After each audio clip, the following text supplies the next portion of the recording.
Excellent connection. Let's hit go live. Ooh, Okay, we're going live. I think we'll get there. I think we're there. We are live. Okay. Hey guys, welcome back to the channel. So, live stream time. We've got Ben from Chain Guardians.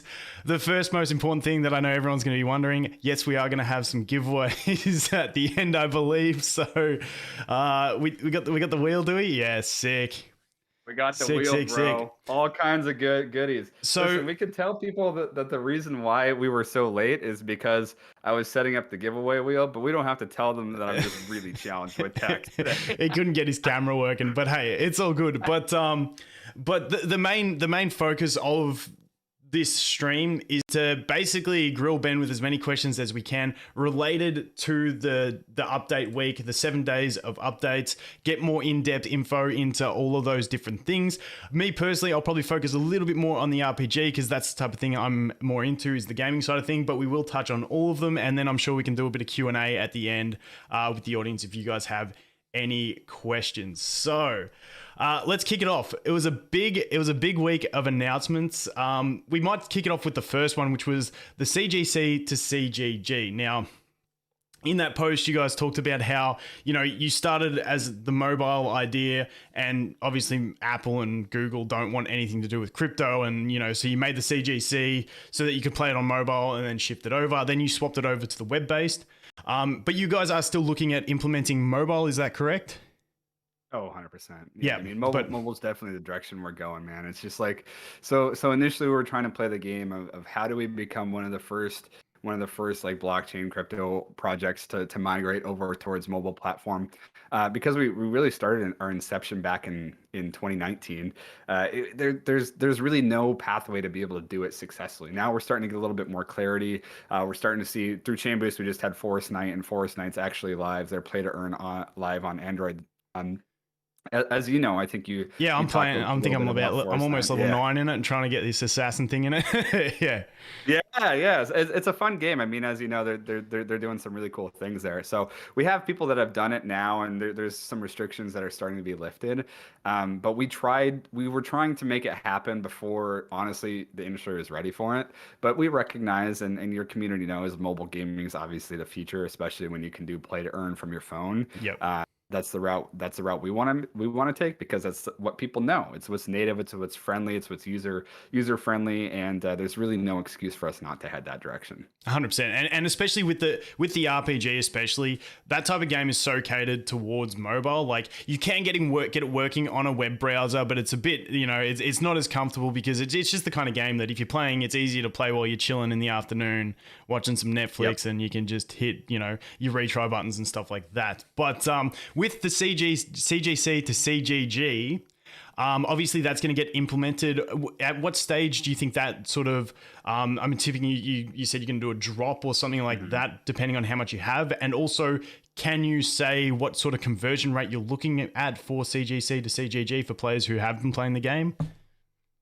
Yeah, so obviously the rate's not going to be 1-to-1. The reason why is like it would make a lot of sense because people would be happy about it, but it would immediately exhaust our treasury. The concept was never to be 1-to-1, right? As awesome as that would be for each individual, that would leave us in a very particular position. Yeah, you don't want to cripple the whole ecosystem before you get started. Yeah, 100%. Yeah. So in terms of conversion, when that's happening, it's ideally we're looking kind of towards before the end of the year.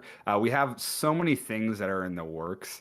Needless to say, we're going to be fair. We've looked at a lot of economic data, how much time people are putting into the game, what kind of daily caps, what limits we want, and deconstruct these economic models to make it fruitful for different people. And it's really this interesting dichotomy between there's no scaling income, right? We're not going to scale it based off of geographic location, just because that's not how blockchain works. That's not how fairness, transparency works in this space. So because of that, we have to look at all these different economic models in blockchain gaming, and then geographic trends as well. So like the goal is to be able to have this as like a primary type of income opportunity for some areas and supplemental income opportunities for other areas. So we're still in the fine tuning there. And then the converter's in place, right? We were originally going to use the converter for all this CGC to CGG long term.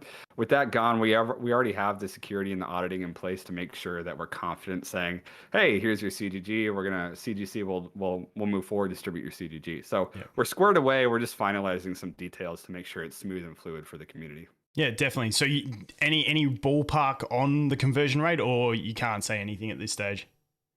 Not yet, because we're within the range.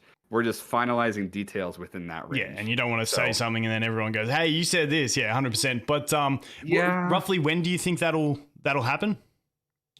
Yeah, I'd say between maybe a month and 2 months is generally what we're looking at right now. So get grinding, get as much as you can anyway before everyone starts jumping in. And get it now, man. Yeah. And definitely. with that conversion rate, with like well, obviously once you convert it, you'll just be getting CGG in the game.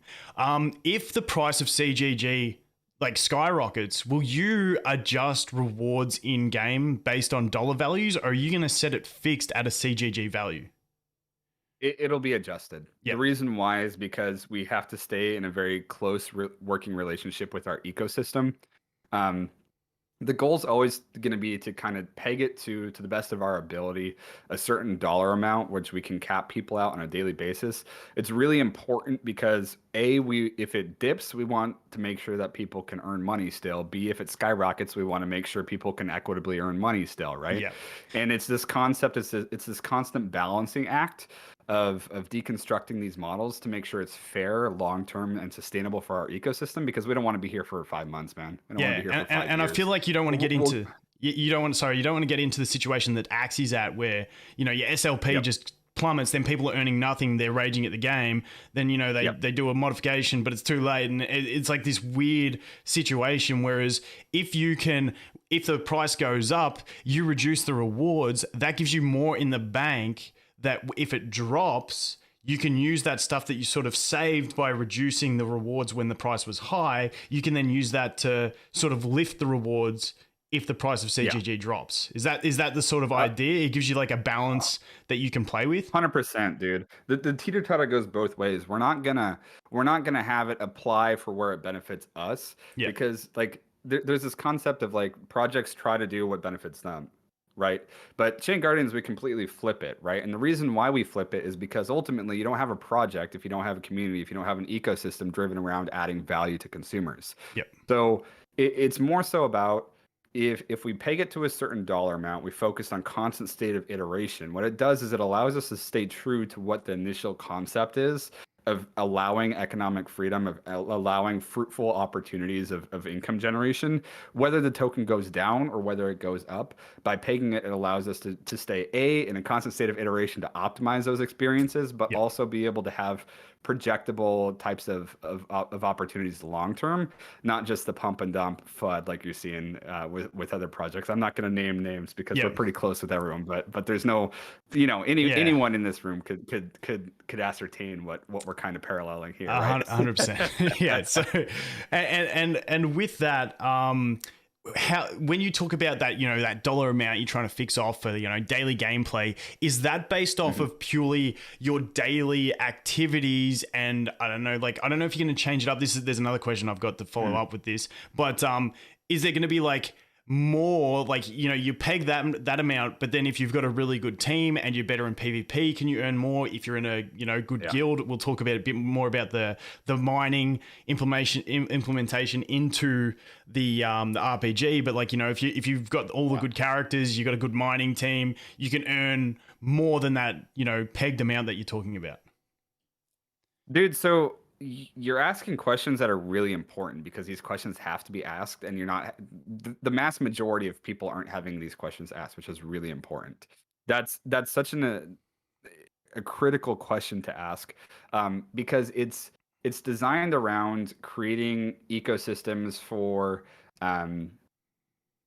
being able to be user oriented and drive home these economies within the purview of adding value, long-term sustainability wise, right? And it's really about trying to construct these models and focus on listening to what the communities working on, because, or what the community desires are, because as we scale, and like we'll talk a little bit more about this later as we go, as we scale, there's this mass influx of users. Like we've seen just incredible growth. I'll take this as an opportunity just to plug user adoption, because it's really important for these users and consumers to know where we're at with adoption. Yeah. 150,000 website registrations, which is huge, and over 20,000 Nice. monthly active users on the RPG.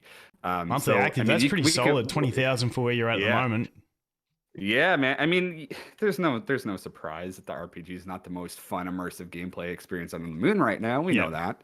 But obviously, part of the reason why we're here today is to discuss what we're doing to get there. Right? And that's why we're on your platform, because you know how to dissect these different types of tactics and in-game experiences to ultimately come out with some type of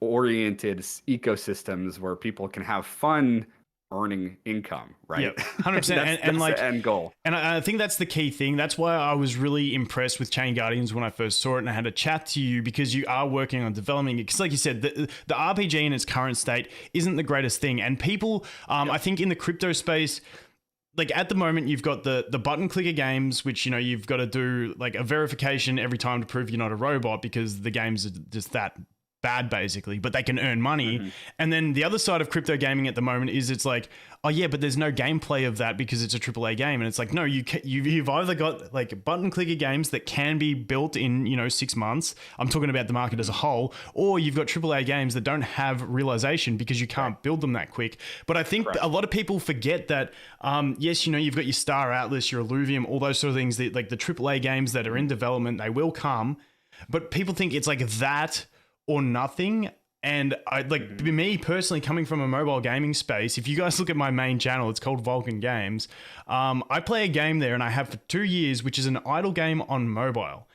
And what I love is that a lot of people don't realize that there's people who like different things depending on what they do. So like knowing that mobile space is such an optimized space, and like games that like traditional PC gamers would look at and think, this is dog shit, people have a ton of fun in them. So like, I think, and because I've played years and years of turn-based RPGs over on mobile, I just see the opportunity for this game to be actually a really, really functional, enjoyable turn-based RPG once you put some work into it. But I mean, having 20,000 daily or monthly active users based on what it is currently is actually a great feat, in my opinion.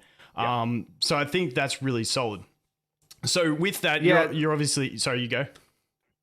Yeah, so it's important to understand the cycle of how this works, right? So if you don't focus on user adoption before token price action, you price out a lot of different geographic areas throughout the world, right? Through entry barriers and stuff.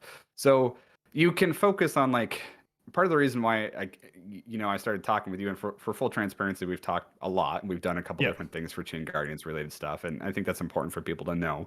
And you can confirm, I've always told you, speak the truth. I'm never gonna fucking tell you what to say. Excuse my language. No, you're good. You're good. So I let it flow a little bit more. It's only the first YouTube that fucking the first minute that they care about, and then it's like go nuts. I'm pretty sure that's how it works. I haven't got demonetized yet, so it's all good.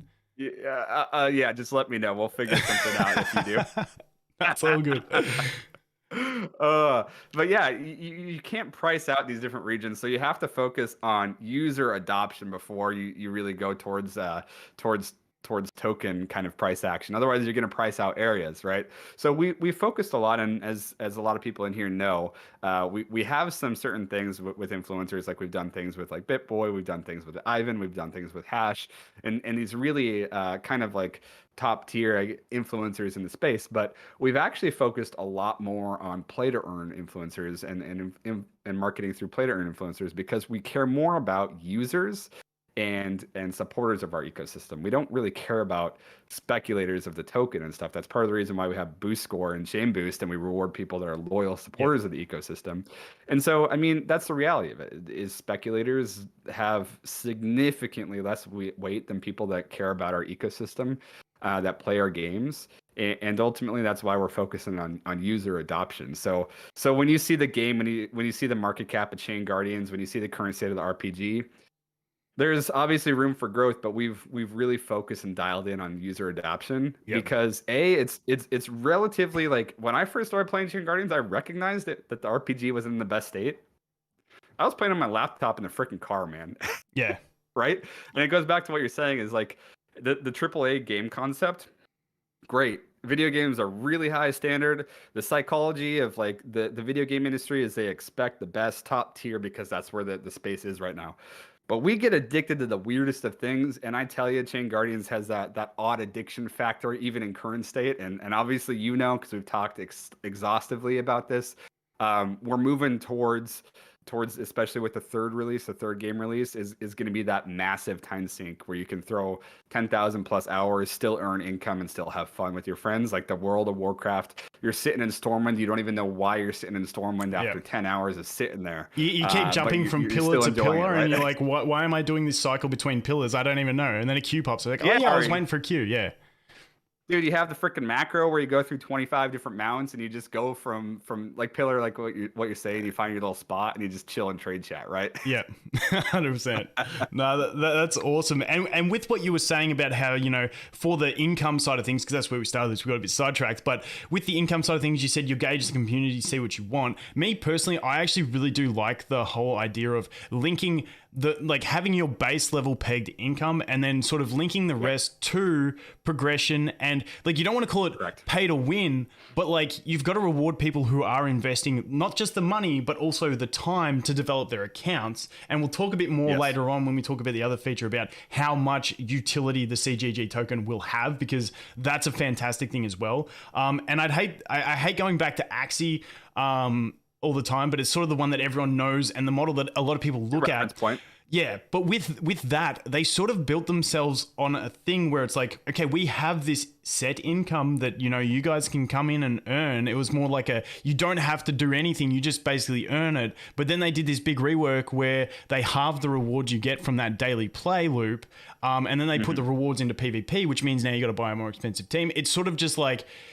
It sort of just collapsed in on people. Like they were going for one thing. They changed it to a model that I think is the better model, having PvP related rewards. But it was like they had this benchmark. So I think for Chain Guardians, it's better if you sort of set up a base model, understand that, yes, we're going to peg this daily earning capacity, but also on the same side of that, you're not going to want to withdraw what you're earning from playing the game daily, because you're going to want to invest it to get better, to be able to compete, to make more. Spending money to make money is the basic idea. And I think that is the type of model that is going to work longer term and build a better community, in my personal opinion.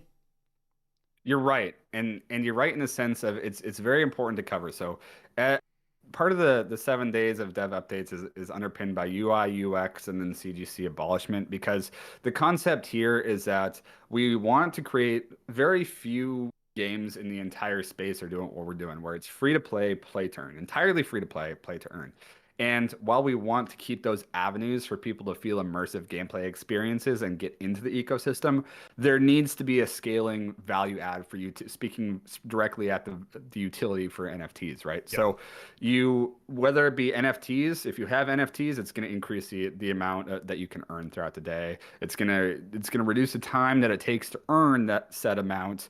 And it's also same with CGG, right? CGG is going to increase the immersive gameplay experience. It's going to increase different earning caps, level caps, armor caps. We're going to have play to earn through PvP functionality. And so obviously anytime that's done, if you have a better team through spending CGG, you're going to have higher caps and ability to earn income, right? So it's all predicated on this ecosystem where it's fun, it's easy, it's addicting to get into. And yeah, you can take your CGG pull out and do what you want with it, or you can reinvest it, ultimately increasing the amount of income you can earn, increasing the amount you can engage within the platform, the entire ecosystem as a whole. Get NFTs, as we'll talk about later. If you get one of the 5 original NFTs in Chain Guardians, that means you can do a lot of really cool things in NFT mining, which is NFT DeFi, which ultimately means more income. Yep. So it's like this cascading effect of adding the most amount of value and utility possible through our entire ecosystem. And then we haven't even talked about Chain Boost. It's this whole concept of you earn CGG and you can quite literally play your way to CGG to increase its chances of getting involved with these really lucrative, supporting opportunities through Chain Boost, whether it be IDOs, INOs, Yeah. pre-IDOs, so have you. So it's literally this entire gamification ecosystem. Like ecosystem is the only word you can use when it comes to Chain Guardians and Chain Boost, Yeah. because you 100%. can literally start from ground zero and play your way to NFTs, spending CGG, which you can also use in different DeFi opportunities to cascade how much CGG you have. Yep. And then gamify your way to IDOs, INOs, which traditionally you have to be a whale and spend a lot of money to get into those tiers, etc. So I mean, it's all underpinned by one factor, man, and it's people that understand our ecosystem understand this.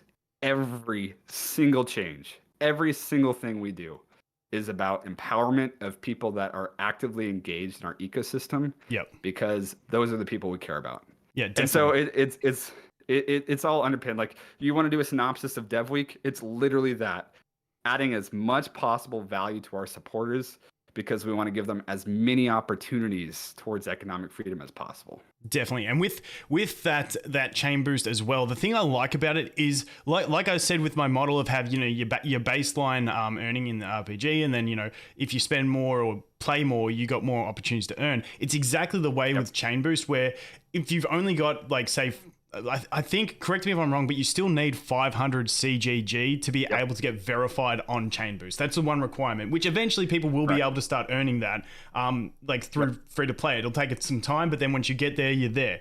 And then with the cool system of that is that, depending on a bunch of different factors, like, progress in the RPG, I think it has something to do with hash. I don't know the exact fundamentals of each little thing in the RPG that contributes to your boost score, but playing the RPG more will get you a higher boost score. There's different things. It's also including the amount of CGG that you do hold. So it does it also rewards people for spending more time and spending more money in the ecosystem with a higher percentage chance. So with that chain boost is, when the IDOs are coming up, you go into it, if you've been verified by having your 500 CGG, it gives you a percentage chance that you will get selected to go into that IDO if you're interested. So, if you've only got 500 CGG, and you haven't played the RPG much, you might have a 1% chance to get there, but it's still a chance. And if you keep applying for these IDOs, away you go. Now with the IDOs, you can't guarantee you're going to make money out of them. It's like anything, you can't. But, like, obviously through Chain Boost, they're trying to vet things as well as they can to sort of weigh up that, because I feel like it's through the community. Now I don't know how all of the ones have gone. I know we just had the Forest Knight IDO go live, and then the coin launched. Now the IDO was 0.15 USD per coin on the IDO, I believe it was, and it launched at 1.4 or something like that. It's down to about 0.6, but that's still about a solid 4x from where the IDO buy-in was. But that's just an example, because that was the one I looked at just before. Yeah, so you nailed it right on the head, man. It's like, obviously, you're very trustworthy, you're very reliable. I know that. Hopefully you feel the same about us and our team. But ultimately, we're just talking into a camera. We're talking into a mic, right? So always do your own research. But what I can put in front of people are the numbers for what we have created so far through Chain Boost. Babylon, or Spore, is the first project we did a 35x. Babylon's, I think, did a 15x. We had Network private land sale at one of the best prices in the entire market, because we try to get these opportunities for our supporters, right? Polka Fantasy did a 99x. And then we just launched the Hustle. Tokens were distributed today, which I think did like a 25x right off the bat, right? So in the case of Polka Fantasy, you start with $1. It's just say you contribute $1, just for reference sake. You get $99 back if you choose to sell. Now, obviously, we have a bunch of different loyalty programs in there. The longer you hold NFTs, the longer you hold CGG, the longer you hold these tokens that you receive, the more you increase your boost score.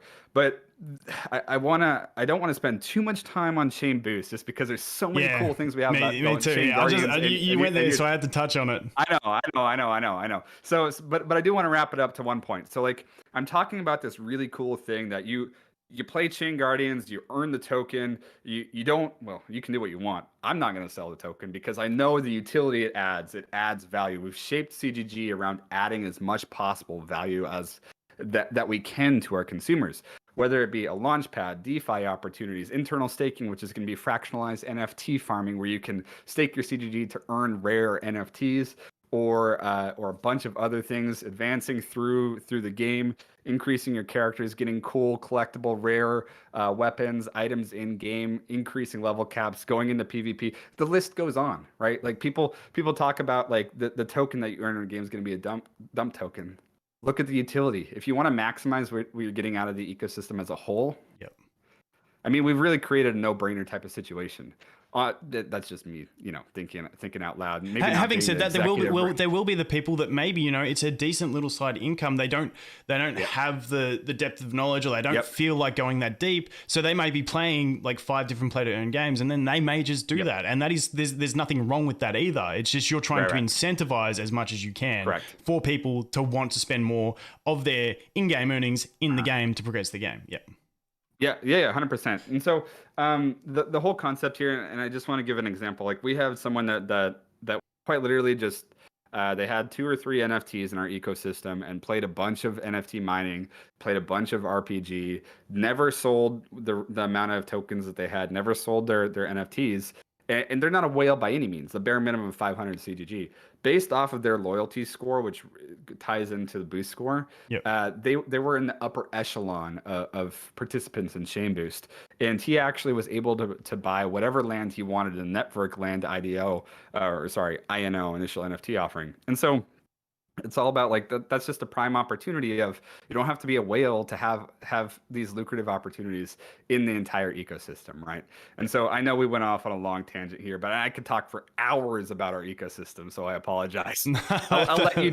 That's all good. I digress. So I got one more thing, because like this first topic which we were trying to stick to was the CGC to CGG and that sort of thing. There was one more question I had on that, and if you guys in the chat have questions, we will do questions at the end. But the one thing I wanted to add into it was, do you have in the RPG, are you guys, what's your stance on multi-accounting and like the idea of bots? Because the game, in my opinion, seems very easy to bot. And because at the moment in the design of the game, the main rewards you get are for your first clear of stages. I feel like the general earning of CGC in the game at the moment is going to be better time spent for someone to create a new account and go through all the first clearing rewards. So is that something you're looking at changing? Because that's just sort of one of those gaps that I see when I look at it. I'm like, this is very exploitable in its current state. Yeah, so we have anti-bot protections in place currently, and we're going to do a sweeping overhaul and auditing of accounts very soon.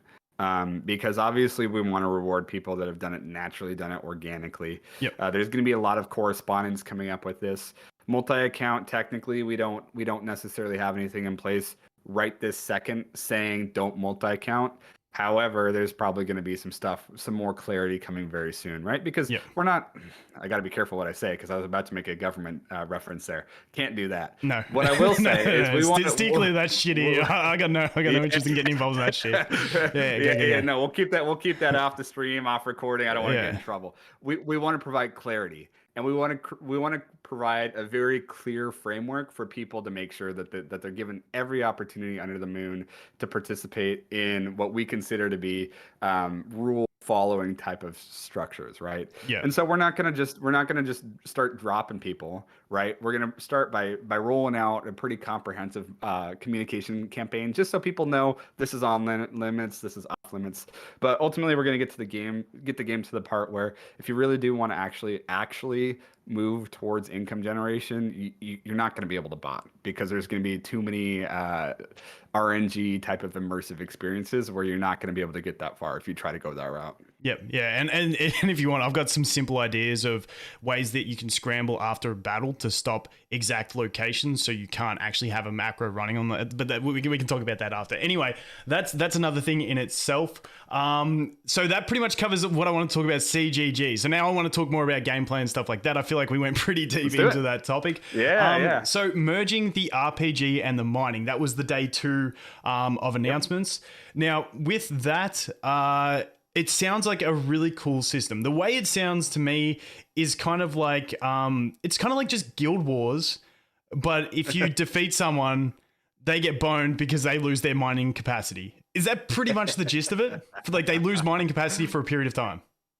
So dude, here's the thing: is like we wanted to create pathways where people can be passive in what they're doing and passive in this NFT DeFi opportunity, but also have an active gamified type of part of it as well, right? And so the whole concept of merging the two is allowing people avenues to, hey, if you have one of the 5 original guardians, being Bitsy, Dasha, Seth, Lolita, and Bitsy, Seth, Dasha, Lolita, and Captain Dvex, or land, as we'll talk about soon. Obviously, we're going to have Cryptoverse land coming up very, very soon, which is, oh god, I can't even. I'll get ask you more talking about questions that, when we get to that. It's okay. That'll be 2 hours, man. That'll Stay be 2 hours focused. that conversation alone. Let's go. Yeah, I know.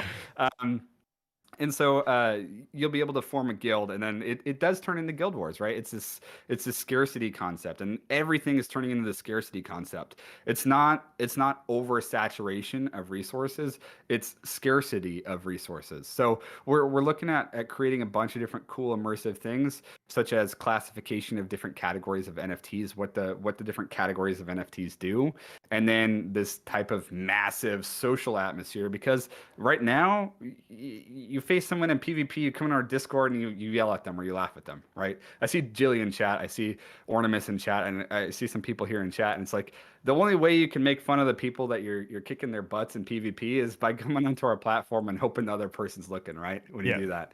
And we're building out that social atmosphere. We're building out that immersive bragging rights type of experience, because that's what we want. That's what we need. We're all gamers. We all recognize how fun that is. Obviously appropriate in context. But yeah, there's a guild war aspect to it, and it's all underpinned by added utility for original NFTs and obviously land, as we dive deep into that as well. Definitely. And with that, and this is the way I see it, correct me if I'm wrong, because at the moment the mining, it's not really a fun thing. It's just you jump in there, you select them all, you go mining, and away you go. But some people like the simplicity of that. So correct me if I'm wrong, but when it gets gamified and it gets put into the RPG, it's not like those people who still want to just do that simple set and forget. They're not going to get crippled completely. It just adds that extra incentive to people who want to go that step harder, that they can get a bit more. It's once again rewarding time spent in the ecosystem. Is that correct? Like you'll still be able to, if you're one of those idle miners, you can still set and forget and do the mining and get stuff. It's just, the people who put in the effort will have more opportunities. 100%. I mean, that's just it, man. Is like we don't want to dev out different demographics. We want to make sure that there are these opportunities. Recognize there's a lot of really busy people in our ecosystem, and so they're still going to have opportunities for this passive way of earning income through NFT DeFi, which is ultimately proof of stake NFT mining, which is what the game is centered around. And so you're still going to have that pathway. It's just, if you put time into the game, if you accomplish things in the game, you're going to have more opportunity for more income. Yep. And that's just how it should be, right? By design. Yep, definitely. All right. Anything else you want to touch on the merging of the two, or can we jump into just the straight enhanced RPG stuff? This is the part I'm excited about.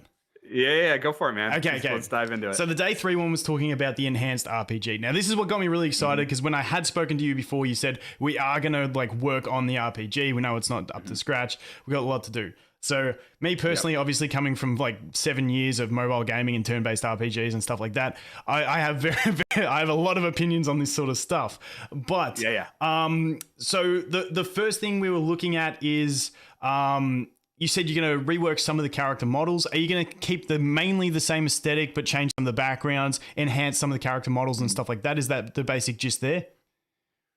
So we get better as we go, right? The initial renditions of things, the initial iterations of things always have room for improvement. We've expanded our team exponentially. So we were talking a little bit before the stream started. We can talk how much we've grown. We can talk about our social media is doing 500% growth over a couple months. We can talk about all of that. But what really matters is the action that we do with that noticeable growth, such as we've just tripled our RPG team. Tripled it. We've upgraded servers. How many people's that at now? I can't dial it in to an exact number for you here, but we'll just say on our entire team we're well over 30 to 40 people. Okay, that's more than I thought. Yep. Yeah. Well, that's across the entire Chain Guardians team, right? And the reason why is because we're doing a bunch of different things in a bunch of different. Is that Chain Guardians specific or Chain Guardians / Chain Boost? Chain Guardians specific. Oh, okay. So Chain Boost is completely separate development team. We did. There are some crossovers on Yep. team members. I'm one of the lucky few, just because I'm so passionate about both ends. Yep. But Chain Guardians specifically, we have front end, we have back end, we have different resources. We're allocating resources specifically for the development of some of these more intricate types of things that we're doing with the game. We have 3D artists, 3D designers. We have obviously our entire graphic design team, our entire CM team, which we've in-house, which not a lot of projects do.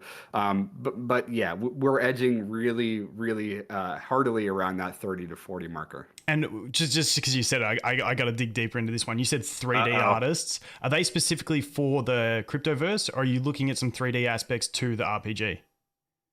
3D artists. Okay.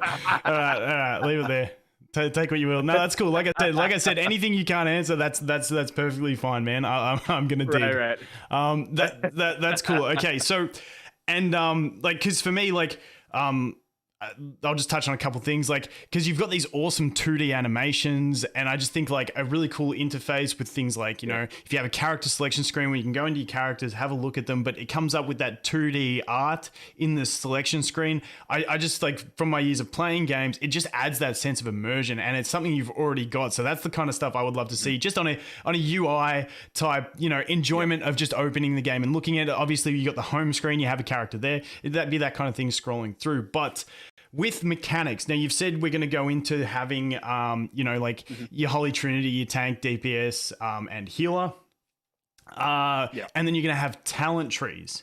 Now, with going into tank, DPS, and healer, to me, tanks are going to want to have some tanking abilities as well, healers, healing abilities. You did say that, like, in the post, that eventually the DPS will get fleshed out. You know, you might have, like, ranged, casters, melee. I can't remember if you said not sure, but then there was also one that was like a control-based thing. So with that, are you also planning on, because at the moment we have the rock, paper, scissors system, are you, is the thought to change it and actually give characters like specific abilities with effects and stuff like that? Or is everything going to be tied into the talent trees as like passive enhancements to the rock, paper, scissors? I think both. So ultimately, like guardians, captains have these special abilities, right? And these special abilities are really native to the character. It feels like a unique experience relative to the character itself. We're obviously going to expand upon that and create more immersive, just past the obviously the 5 abilities you can use to counter. Now that said, there does have to be a degree of clarity when it comes to countering, whether that be the retention of the system and then adding on it. And then focusing more on kind of like these unique abilities like you're talking about. I think there's a lot of different ways for us to increase gameplay experiences, and it's definitely not outside of the realm of possibilities to extend these unique abilities to lieutenants as well. Yeah, but at the moment, in the plans that were laid out, it's more you're looking at the talent trees first, develop that, and then look forward to other things. Because, yeah, the one thing that sort of, like, when I jumped into the game was different to me was this rock, paper, scissors ability thing. But then you also have elements on your characters. Because for me, in most RPGs, it was always the element of the character determines the rock, paper, scissors, priorities. But then you've also got it tied into abilities as well. Was that like the original design? Was the original design to have like the elements be that, or did you just want to, like, was that just the way it panned out? The original design was to make it as in-depth as possible up front and then trim back to focus on user experience. And part of the reason why is we wanted to create that depth of different strategy that you can use. But ultimately in the process, we overcomplicated it, whether in the currency fiat CGG is an example of that. We've overcomplicated it. And now it's like Thanksgiving turkey, man. We got to trim it all back to make it as good as smooth and delicious as possible, right? So it's definitely in the works, and nothing's off limits. And I think it's safe to say that we're looking at trimming back that fat to make sure that the overall experience is easy to understand, but adds depth to strategy. Yeah, definitely, 100%. And like I said, we did have a speak before about like little stuff, but you're obviously like in the community, in the Discord, and you're looking at what the community is asking for, sort of thing, and trying. And for me, like the one thing that, especially for me, like I look at these crypto games from a bit of a different lens. Like, I look at it knowing that mobile games are a big thing and they're not as polished as AAA games, but people still love them and play them. But I also try and would like to sort of try and hold that standard of what mobile games do, just aesthetically and UI based, and the immersion factor. So one that I said to you just before we came on camera was things like, at the moment, and I don't know how everyone in the comments feels, let me know how you guys think. I was just saying that for something, for instance, is like the lieutenants that you summon, they don't give you that immersive feel of like, I've got a hero. So it's like one idea that I had for that was like, actually make some common type heroes that don't look as badass as the rest of them, but you know, they still have a unique design. So it feels like you've actually got a character that you can, you know, you have a little bit of attachment to, as opposed to, because you've got the soldiers and then you've got the lieutenants, and they're very bland. So people who are playing the game without an NFT, it's very, it's not as immersive. But if you just add like, not even change the way they function, the stats, anything like that, still have them 1-star, fuse them to 2-star, but actually just give them a bit of an appearance, it would add that sort of immersion into it. But obviously we have the yeah, you go. We have the time and resources to do that. That's a really good point, and I think the mass majority of people are going to hit the comment section and agree with you, right? Not all of them should be the same type of cookie cutter design. There should be a degree of customization amongst your team. That's why we added the female lieutenant, the female randomizer, and a bunch of different arts that go from there. Obviously, we want it to be scaling, right? So you start with a 1-star, and we want it to feel unique, but it can't be that unique. It can't be like, special, I don't need anything else. Yeah, because you haven't done anything that special yet besides enter our ecosystem, which of itself is special. Let's be honest. Yeah. But that brings us to a really good point, and I go on tangents all the time, so I'll keep this really short. No, keep going. We just announced a collaboration with Dodo where we're going to do a 0.08 ETH randomizer event, and it's really important because we need to make it easier for people to get into our ecosystem. That's part of the reason why we are free to play, because we want people to play their way to getting more immersed into our ecosystem, earn that CGG, ultimately buy an NFT with that CGG or so have you. But we're also lowering that barrier to entry, specifically with the Dodo command. Dodo characters is going to be really cool, by the way. And with that, sorry, just a quick one on top of that. Is that going to be through like Ethereum specifically? Because gas is like an absolute dick at the moment. Like so listen, the technicalities are still to be determined. It's a balancing act with Binance, 100%. Polygon, and Ethereum. We also have just announced a collaboration with Elrond, being one of the first launch pads to operate with Elrond through Chainboost, which is pretty cool. Yeah. So we're keeping our options open, but as dickish as Ethereum is, right? As dickish as the gas is, one thing holds true and one thing persists, is that Ethereum is still tried and true. 100%. I completely agree. And when Polygon causes network congestions to the point where Polygon fails to operate, which we saw, or Binance Smart Chain fails to operate, what we saw, and Ethereum, while not optimal, while not ideal, is reliable.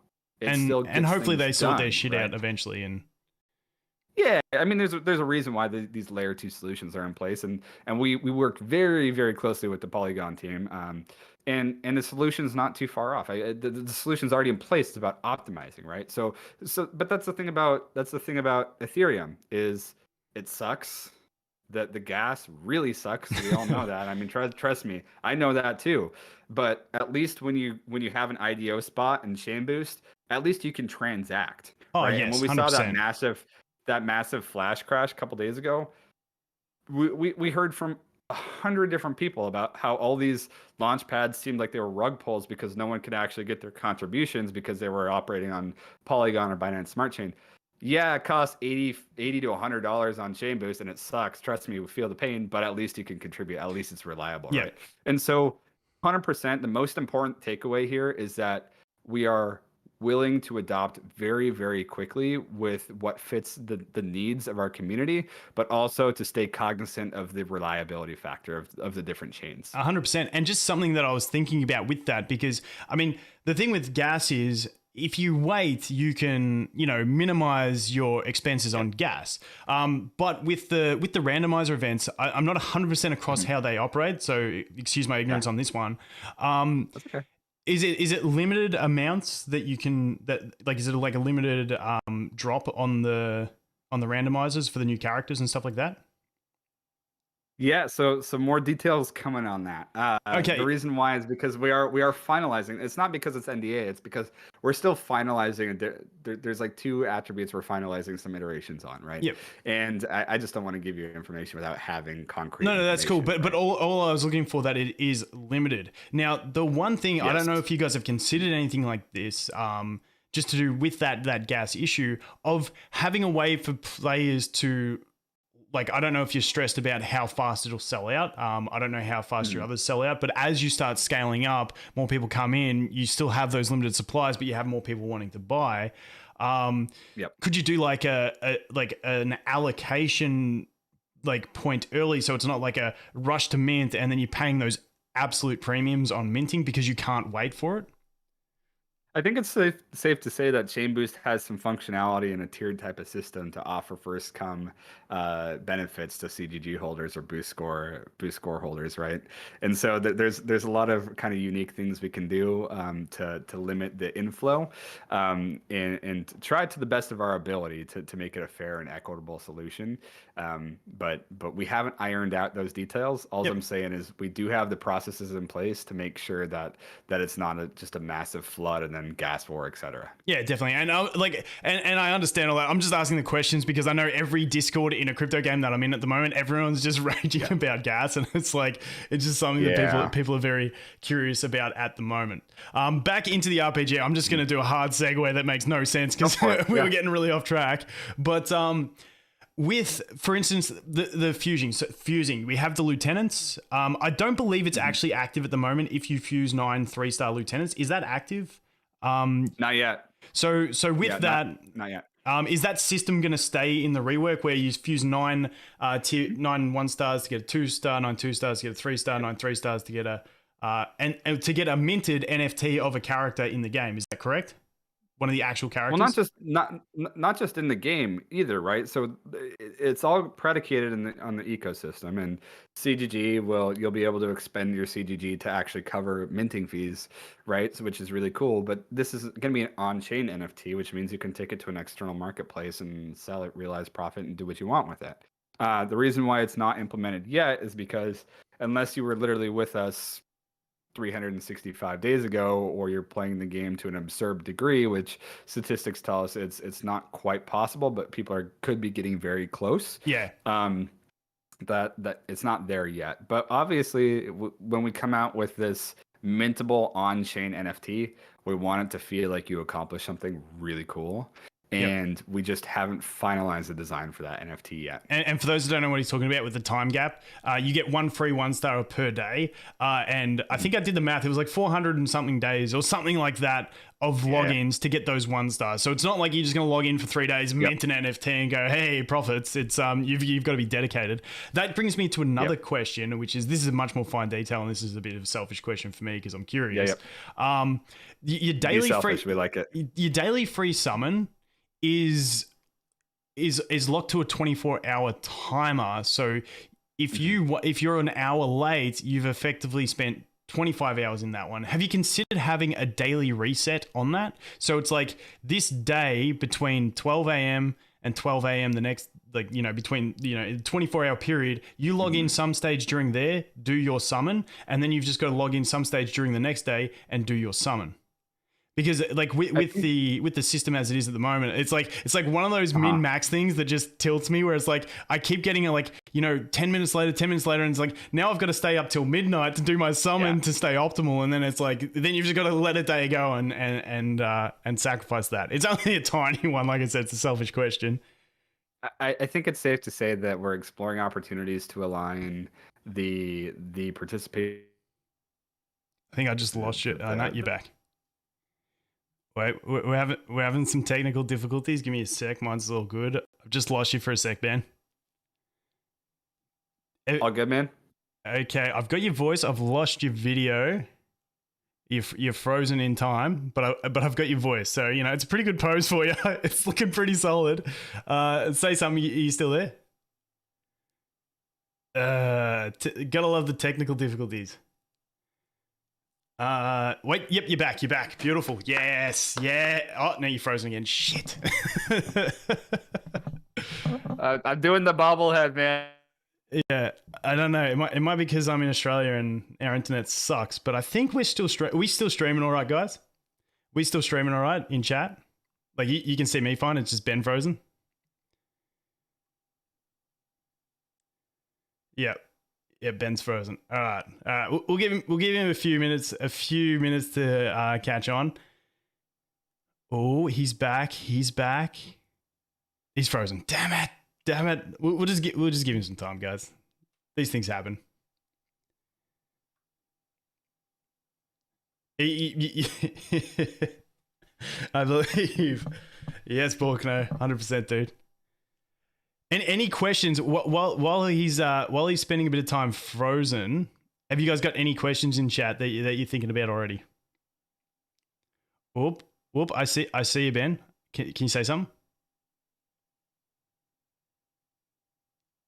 Wait. Can you hear me? Yes, I gotcha.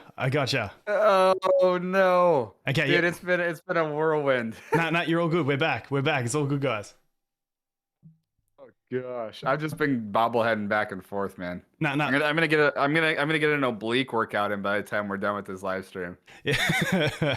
Okay, so wait. I was saying about the daily reset type thing, and you said type of thing you're looking into, or you can always consider something along those lines to put words in your mouth. Yeah, dude. So obviously we have optimizations to do. It's just about getting it lined up in the pipeline, having the devs tackle it. Yep. It seemed to be a kind of a pressure point, friction point for people. Obviously, we don't want friction points, so it's a pretty easy fix for us. Now, is it going to be the first thing on the things that we tackle? Like I said, selfish question.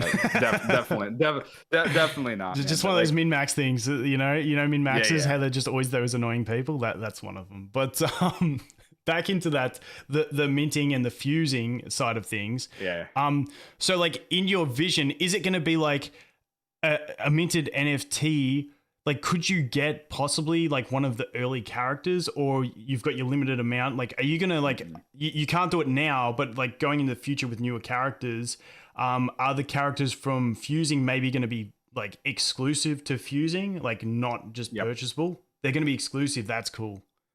They're going to be exclusive to fusing. Now, obviously, they are purchasable in secondary markets. Yep. And we'll find different ways of rotating. Like we'll have X batch designated to like say season 1 of NFT minting, where you can do the fusion to mint those NFTs. And then we'll rotate it. It's not like we're going to have 20,000 mints of characters that you can fuse to acquire. We obviously want to go through different iterations to make sure that it stays immersive and we rotate through it. But it's not going to be one of the original Guardians. I think it's safe to say that there are 5 original Guardians we talked about earlier, being Bitsy, Seth, Dasha, Captain Dvex, and Lolita. People should stay cognizant that those will very, very likely not be seen on marketplaces, and or their floor price will pretty considerably increase once people understand the added utility of those Guardians. Like you said, they're going to have that added utility in the Guild Wars, as I call it, and all that sort of stuff. That's cool. Yep. Okay, guys. If you've got any questions for the RPG side of things, hold on to them. We'll do the Q&A at the end. I'm going to jump into the next section, the next section of the updates, which was the CGG lockup. Won't spend too long on this. Just give a quick wrap up. The way I understand it, everything going back into the ecosystem, being the spent CGG, will then go 50% into a vault locked up for 5 years, which is used as like a governance type, the governance is going to decide what to do with it and all that sort of stuff. Is that the basic gist? Yeah, basic gist, man. I mean, the whole concept here is any inflows of CGG into our ecosystem gets thrown into a 5-year smart contract that's locked up for 5 years, and then governance gets to decide once we go down the line what we do with those funds. It's really important to kind of cover that because we obviously we can talk about wanting to be around for 10 years, but it's the action, right? And the time lock, the time frame for the smart contract tells you obviously we're planning on being around for a long time. Yep, 100%. And then the other 50%, where does that go? I think it's safe to say that can find unique ways of being infused into play to earn functionality. Okay, cool. Yeah. All right. Good answer. All right. I won't hammer you too hard on that one. Next up, another one that we won't spend too much time on, but the NFT mining business to business.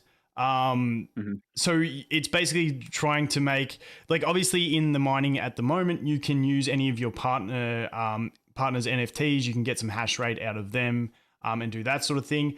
But with this one, I believe in that post you were going more in depth into like making, like almost making a mining system for specific ecosystems. Was that the kind of vibe behind that? Yeah, so NFTs are cool and they need to do more than what they've traditionally done, right? So the whole concept with the B2B NFT mining is that these projects can come to us and say, we have this series of NFTs. We want to offer DeFi opportunities. In order to get engaged and involved with these NFT DeFi opportunities, they'll need to hold 100,000 CGG. And then basically it creates this pool where they can contribute tokens to this pool.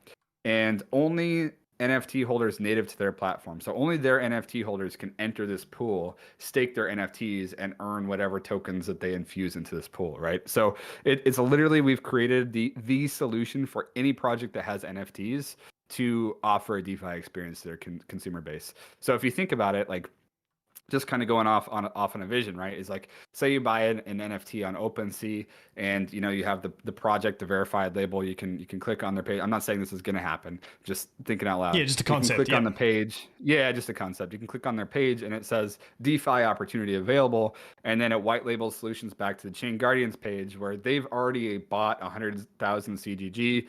They've created their pool, and now you can earn their token through staking your NFT, right? So Chain Guardians, I mean, it's simplistically stated, conceptualized to the point where any NFT in the entire ecosystem has an opportunity to have DeFi added value, whether or not the project wants to buy into the program, contribute tokens, and offer that experience. It's a complete gamified, whitelisted solution for these projects to get in on NFT DeFi. So essentially, this is more of a services type section of Chain Guardians, where you guys are providing the service, and the fee is that they've got to hold 100,000 CGG, which Correct. also adds stability into the long term projections of CGG as well, and just makes things a bit more secure by having them buy in on that side of things.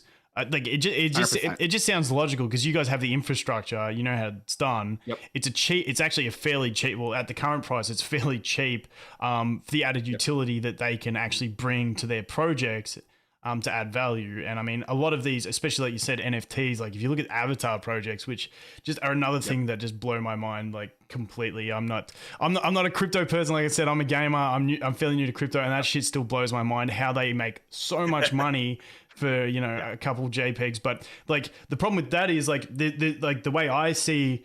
And don't take mine as an expert opinion. This is just my personal opinion. With the those JPEG projects, the 10,000 unique ones, the profile picture ones, like I feel like each ecosystem is going to have a handful of really dominant ones because you have a really high-end community with all the alpha information behind them, and those are the communities you want to be behind. But at the moment, it just seems like everything that happens is actually getting a decent price. And what I'm trying to get to here, because I'm just going way too long on this, is that they make a shit ton of money when they do their mints. Like they make so much money that it's not even an issue for them to cover the cost of 100,000 CGG to then offer added value, which then brings more value to their profile picture project, which means that'll probably pump the price, promote more sales. Then they make more commissions on the sales and all that shit, and then it just sort of snowballs. So it just seems like a very simplistic thing that just adds versatility to their profile pictures. That man is.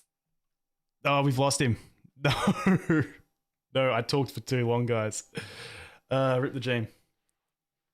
Back to my obliques. Oh, wait. Yep, you're back. Okay. Okay, Good. right. Good. I basically finished talking and we didn't hear from you, so start again.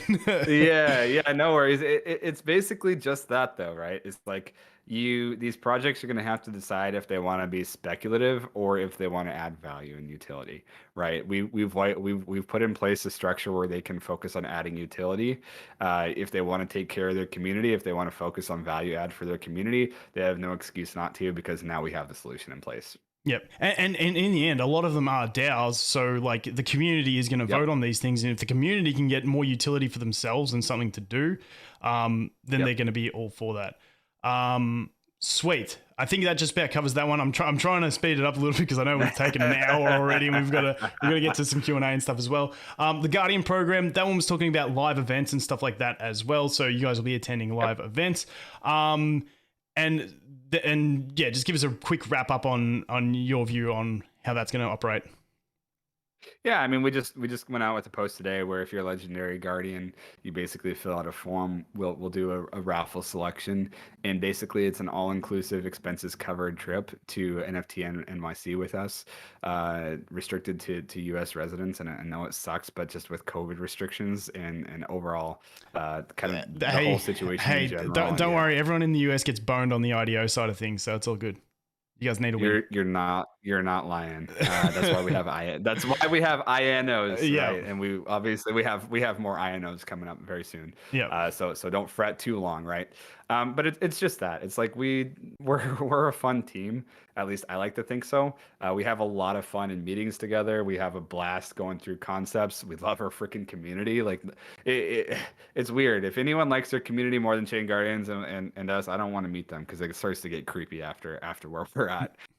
So it's another it's a cool opportunity to reward legendary guardians, ultimately it's gonna be reward guardians in general and people in general. Like if people are in the area, they can still go and see you. You're just gonna be at live events. So yeah, and that's just it. Is like there will be a lot of fun opportunities in the future where if you come and say hi to us at live events, obviously we're gonna hook people up, right? So 100%. So take that how you will. So yeah, we just got to get you down to Australia if we ever get out of lockdown. That's the key for me. But hey, you keep the scorpions and spiders away from me, man, and I'll come hang out with you.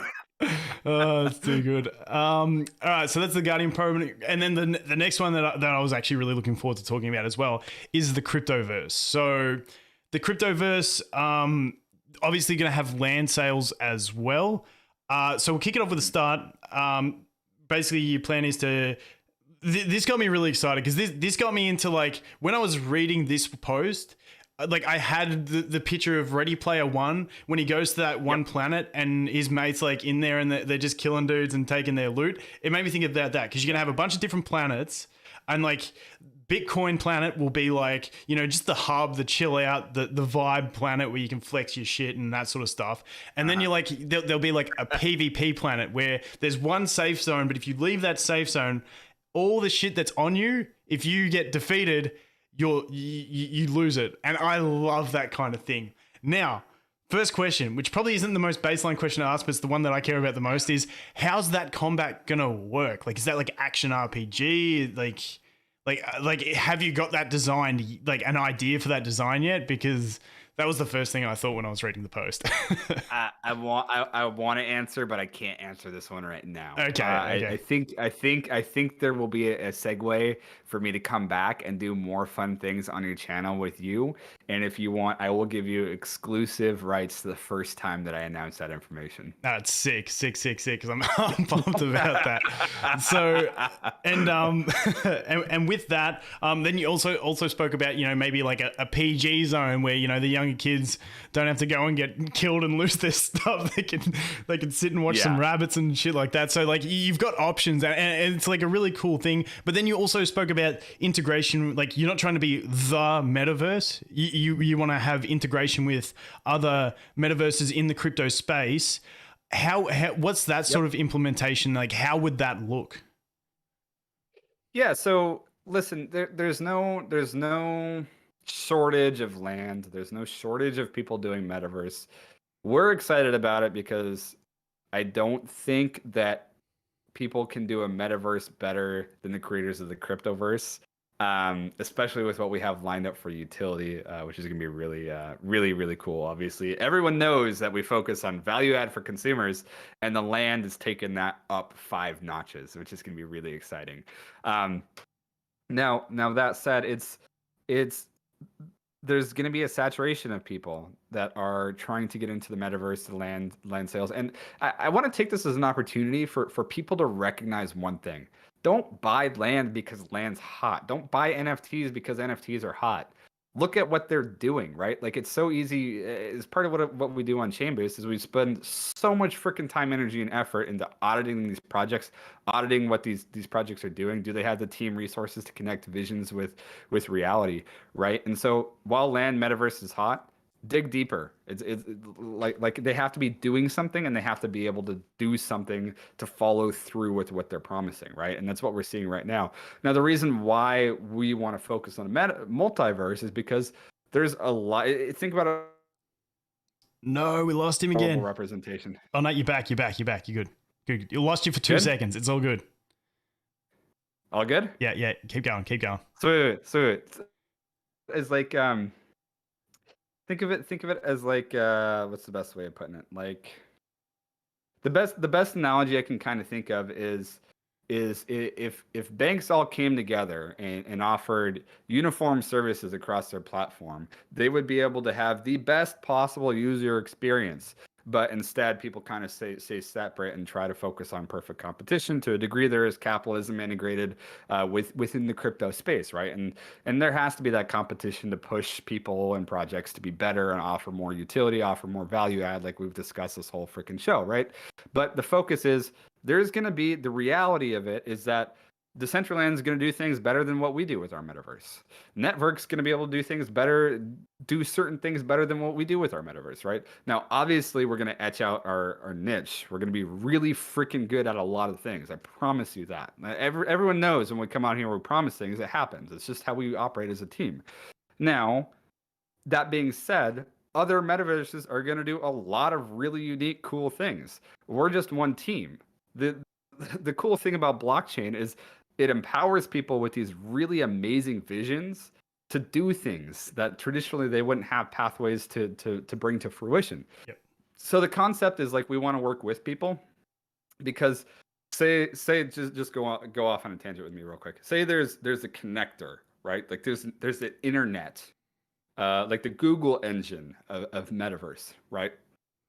And you can navigate, you walk through and you go to network, where it takes you to your land and you can do all these cool, unique things to network, portal back out, walk down a little bit further, hop into our metaverse, which is going to be the coolest, let's be honest. Now, you got to self plug a little bit, but you can do a bunch of cool things in ours. Yeah, of course. I mean, I have to. Like, number one thing, the cool thing about my job, marketing, is I just get to talk about it and have fun talking about it. Yeah. And then you portal back out, you go back down the street, you go up Forest Gump Boulevard or so have you, and you get to the next one, DCL, and DCL is doing something different. And so it's like the whole concept of a multiverse is adding the best experience by combining all of these different platforms. It shouldn't be about competition to squander everyone else in the space. We need to focus on symbiotic alignment to move towards mass adoption. And that's a really important thing, because mass adoption is ultimately the number one goal. And too many people in the space trash talk about other projects and stuff to try to get to the top. It's the goal here is mass adoption, because blockchain's dope. We know it's dope. Everyone else should know it's dope. And that's the concept of what we're doing here, right? Yeah. And definitely, especially at the moment in blockchain, it's not like mobile gaming space where it's oversaturated as fuck. There's a new 10 games coming out every day. Like there's a limited amount at the moment, and no one's really in direct competition with each other in that direct sense. So yeah, I definitely agree. And I just wanted to touch on again the point that you spoke about the land, don't buy land and NFTs, believe in it. I can't agree with that more. I think there's a lot of quick flip money to be made in crypto, but it's also high risk. And if you go for that sort of thing and you get burnt, I ain't feeling sorry for you. For instance, for me, like I bought in for full transparency on where I'm at. I bought in with CGG at 44 cents, I think it was. And I'm not big into crypto, so I've invested like 6,000 Australian dollars into crypto across the board. So I'm not huge. So I bought I think I bought about 240 CGG at 44 cents. And then I was like, oh, wait, I need 500 to get verified on Chain Boost. It went up and then it had that little dip. And with the China announcement, when everything had a little dip, I bought more at like $1.60 because I wanted that utility. And I thought that was a nice little dip. It continued to go down, but I don't feel bad about that because I was buying it for a purpose. And I think a lot of people, because I'm not from the crypto space and I'm not used to it, I think a lot of people new into it go in and go, there's money to be made. Let's buy this, flip this, and I'll make big money. For me personally, I have my CGG and I have a bunch in Illuvium as well, which is staking. Mm-hmm. And those are the two projects that I really believe in. And that's why I hold them. Now, I do have a couple thousand that I throw around as like fun gamble money in projects that I think are okay, but I don't I'm not holding for the long term. But all I'm trying to get at with people is if you're doing that, don't get upset when you get burnt, because, you know, if you're trying to do the quick flip game, it can really hurt. And I know a lot of people who are experiencing crypto understand this, but a lot of people coming into the space, I think, and this is just more like the ethical side of me, like, is to let people know, like, there is a good chance you can lose your money too. Even in a bull market, you know, you have a little dip and then people panic, they sell, it goes back up, and they're like, and it's all that sort of thing. So I just wanted to take a minute to touch on that as well, because it's a very good point that you do bring up. But now I can get off of the sentimental, trying to help people not burn themselves. It's important though. That's why people like your channel, is like, you have to be transparent. Like, obviously don't invest shit that you don't have, right? Don't invest things where you're over leveraged. The best way to look at investing, and not a financial advice, right? Is never put things in that you aren't, you know, mentally prepared to lose. It's just that simple. Don't tie into FOMO. Don't feel like be logical. We don't want you to over leverage yourself to get into our ecosystem. We want you to be smart. We want you to be logical, because you know, we don't control the market, as you know, no one controls the market. At the end of the day, for someone to win in the market, someone else has got to lose. So just don't be the loser. Don't be the loser is the big takeaway. But yeah, with land sales, so you guys are going to have a land sale. Now, how far off do you see the metaverse being? If you can give a ballpark figure, 1 year, 2 years, 6 months, 18 months, like I'm not holding you guys, don't hold him to this. This is just, we're just trying to get a ballpark figure so we can have an idea. I'd say conservatively maybe 18, 24 months, but we're gonna have things in place where people can really conceptualize what we're doing way before then, right? Yep. But that's just how we roll. Is like, I'd rather give you guys an extended timeline and surpass that deliverable considerably, right? So take that how you will. Okay, cool. And with that, you're going to have land, which is tied into the Cryptoverse. That land, is it going to be functional before the Cryptoverse goes live, or you go? I'm pretty sure you knew where I was going with that. I think it's safe to say that we'll add utility before the Cryptoverse is live. And I think it's also very safe to say that land opportunity might come before people expect it to. Cool. I expect it tomorrow. Is it here? Just kidding. No, that's good. No, awesome. So yeah, that's the one thing I was curious on, because like often with land, you can get utility through land without having the final, universe created that land's going to physically sit on. I feel like there's two tiers to the way land can function in a lot of games. Obviously some games just say, hey, we're selling land, has no use, but buy it up. And then that blows my mind as well. But anything else you want to touch on that's relevant in the Cryptoverse? You know, I think just besides the basic predication that obviously we're not creating land just to create land, we've spent a lot of time thinking about all the amazing, incredible things we can do with land. And so, not to hype it up, but it's going to be hype. And I think people are ready for this wheel. Exactly. I think people are ready for it, man, because we got CGG on here. We have an NFT. We have some beta tester spots, which I know your community is going to love. Yep. And obviously, we have some merch and some IDO stuff. So I think people are ready for it, dude. Okay, sweet. How do you normally do the draws for it? Yeah, so maybe we can have your community just slap some questions in there. I don't want to pick questions. I'll let you pick all the questions. Once I answer a question, I'll give it a roll, and then they'll drop their Twitter handle so we can comment, so we can connect with them. So whatever question we pick up, they get a roll, and then we do it through Just Twitter. Make sure it's good. Yep. Okay, guys, hit me up with a good question. No shit questions getting through. I'm the gatekeeper. Yeah, here. What he said. we'll just wait. I think there's a bit of latency on the stream, so waiting for him to come in. Yeah, no worries. I mean, I can just start. We lost Ben again quickly. It's a good time because I'm waiting for questions. We'll let him recover his internet. No, he's gone. You hear me? I can hear you, dude. I can hear you. We lost your camera. We got a nice EOS webcam utility. No, it's okay. Oh no. We actually need to see you because we need the wheel. Yeah, we talked too long. We set this up. He didn't want to do the giveaways. Just give us a minute, guys. I'm starting to look through some questions. Yeah, get some good questions, and we'll go from there. And maybe pick out your 5 questions, and this is what we'll do. Since I have to go get my battery pack, what we'll do here is we can always record it. We can record the spins after, and like I'll do like a little recording with you later, and we can do the spins. No, we don't need to do that, man. What we'll do is I'll slap that sucker on the charger. We'll answer 5, maybe 10 questions. Oh, and then we'll do the spins. Yes, good job. And then we'll do the spins after we get some quick charge. You know what I'm saying? Good job. All right. Yeah. You can you do whatever you got to do. All right. Yeah, I'm good. Looks like you got a bunch of questions there. So we'll focus on the questions, and then we'll get people's Twitter handles. Yeah. And if you see a question that you really like, you can choose that as well.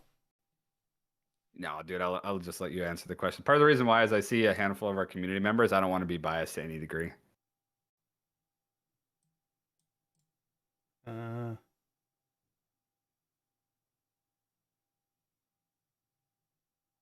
Let's see. Sorry, guys. You got some good ones in there, man. Some good ones. I'm just trying to. I'm a slow as shit reader. So that's why I do video stuff. that 7 days. I did a recap read on the 7 days of stuff. It took me about an hour.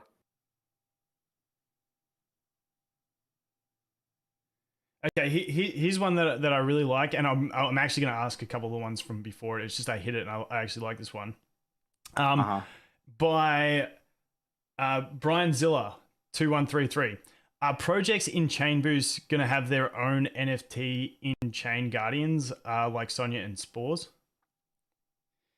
I think it's really based on the projects that we work with. Some will request, and we can do some service stuff behind closed doors to make it come to fruition.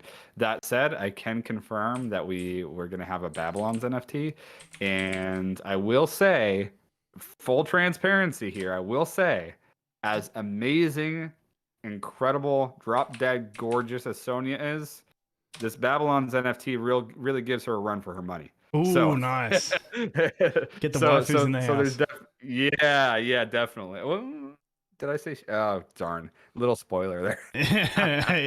You can't leak anything without giving a bit more. Okay, that's okay.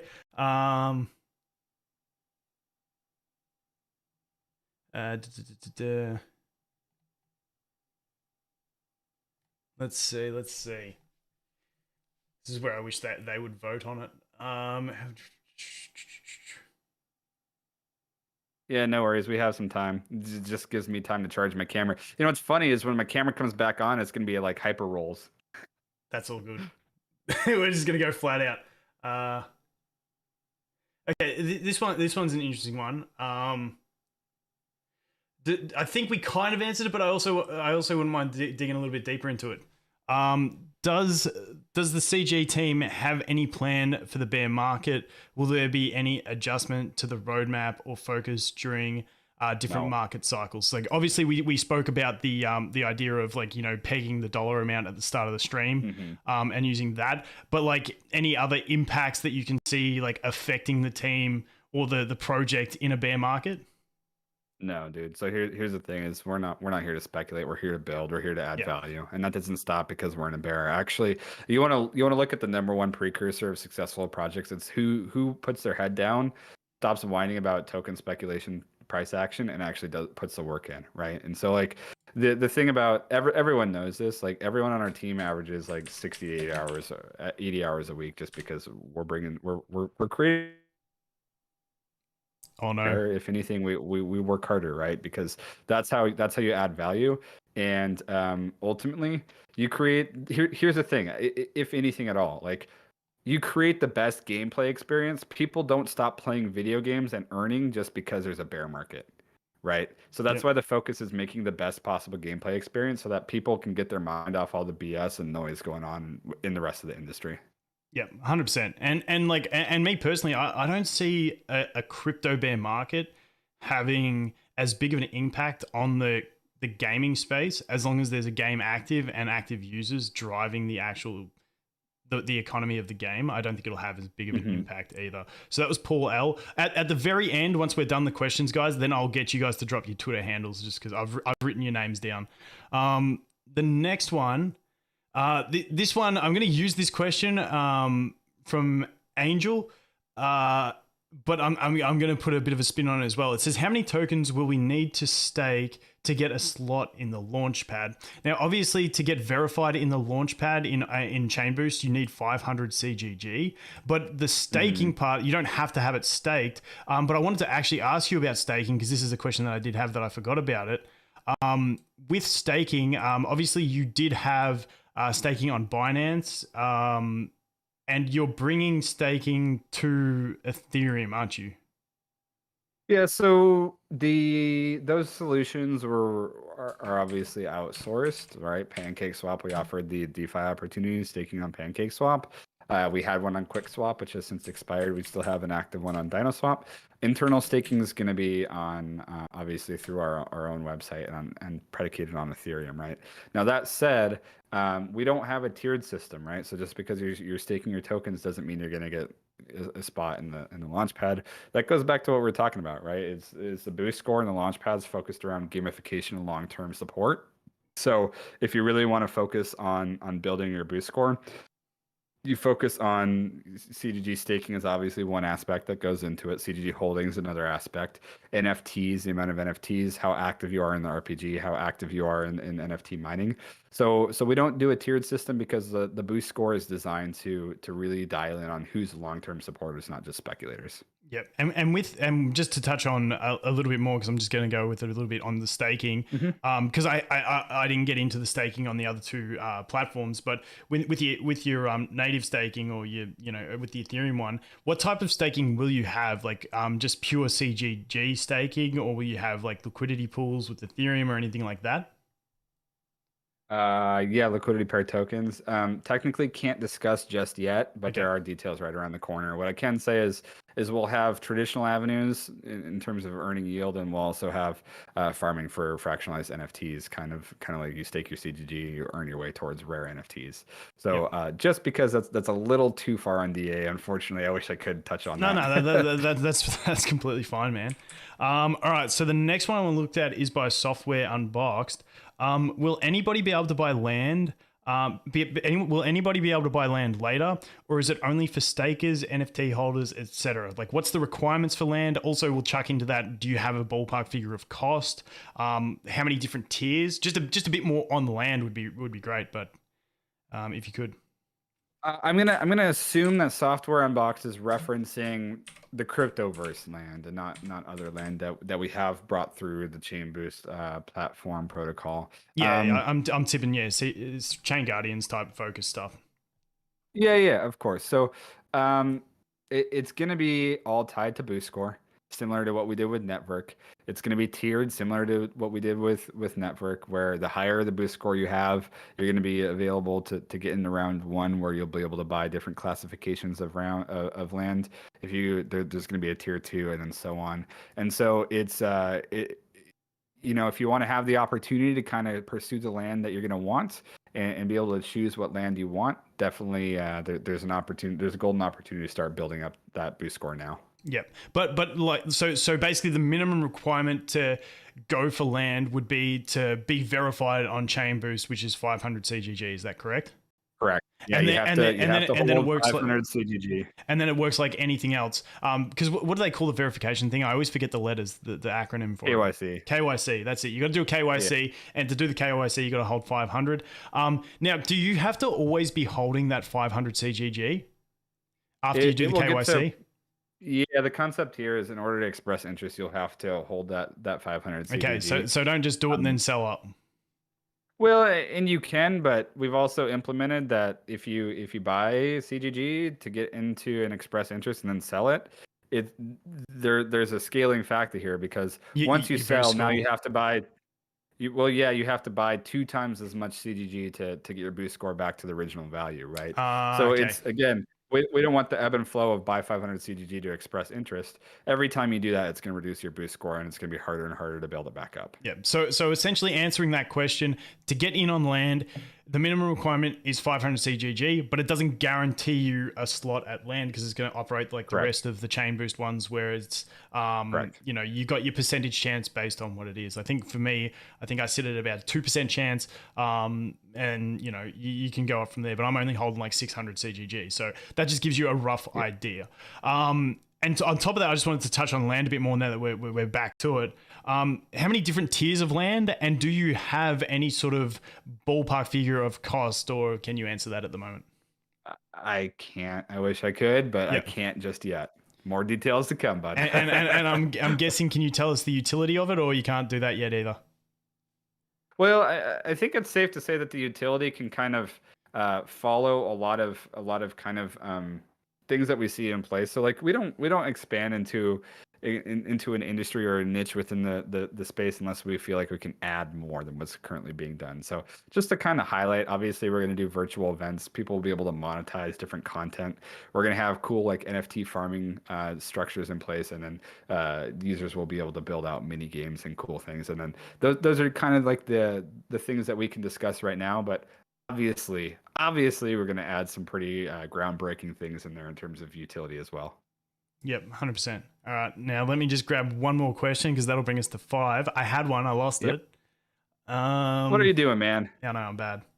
Not good at this stuff, eh? No, actually, Right, props to you though. Like you're by far the best interviewer that I've had a live stream with, and your community feels that way if you look at your engagement rates throughout the whole live stream. Usually, I'm on the other side of things. So, mad props to you for asking the questions that people actually want answers to. no, thanks, dude. Far out. I lost this fucking question. I had it was a good one too, and I can't say it. What is it? Okay, this one here, because I feel like this is one that a lot of like people coming in for play to earn. This was the one.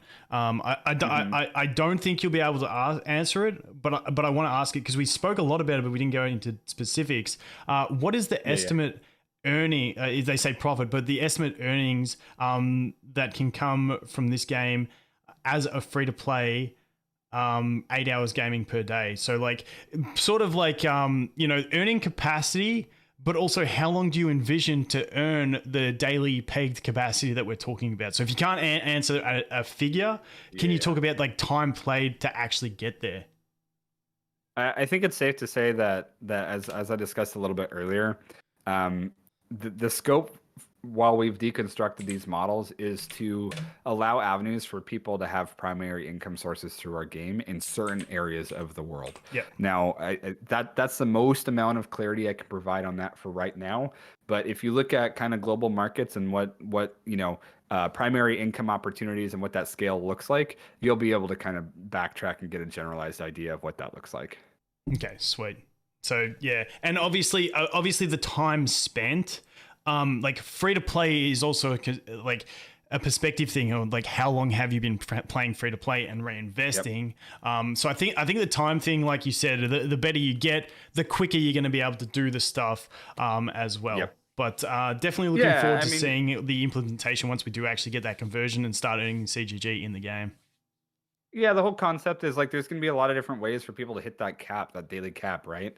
And you can do what you want, but ultimately speaking, if you look at it as one massive mini game, kind of like WoW, how you had daily quests once you hit that cap. Yep. The whole concept here is you can hit that daily amount through a bunch of different ways of interacting with our game. Yep. But it's all centered around the more you spend, the easier it is to hit that. And honestly, the part that we didn't cover very clearly earlier is it's going to be scaled too, right? So like the more you spend in CGG, basically, it's going to slowly increase that cap. So Ooh, I like that. Yep. So it's not going to be like a hard cap across the board. It's the time, energy, and effort resources you put into it. It will increase that cap across the board as well. Yep. Okay, and this is the one last question because this is my question. This isn't one from the board. I don't know if someone did Sorry, put this on. before you go. get there, who asked that question? That was Sabi Twati. So I've got them all written down, and when we spin for them, I'll jot down their prizes, and then I'll try and manage it all as well. Perfect. Yeah, I've been asking as we've been going, but that works too. Yeah, no, I've got it all jotted down. I'm pro at this shit. So I know we've held you for a long time. Anything to do with scholarship type systems in the game? I'm just curious on this because we started speaking about that, where you can lend heroes. The one thing that I want to talk about is in the scholarship side of thing, because I'm bringing it up. I want to put the disclaimer. I really am not a fan of scholarships in Axie because everywhere you go in the community, it's can I have a scholarship? Can I have a scholarship? Can I have a scholarship? I'm a pro player. Can I have a scholarship? If you're pro player, you're obviously not because you haven't played. Anyway, that just frustrates me. But the thing is, like, I don't feel like scholarships are going to be necessary in the game, but it will be a nice thing in like communities for people to help people improve because obviously we do have the free to play aspect. But you're definitely looking at, hiring out heroes and stuff like that, having that infrastructure in so that you can give someone the use. Yes, 100%, yes. Here's the thing. There's inefficiencies with the current programs that are out there. We can do it better. We have the tech to do it better. It's 100% happening. And we'll obviously make sure that people are presented avenues to rent, lend, borrow, all backed with different incentive programs.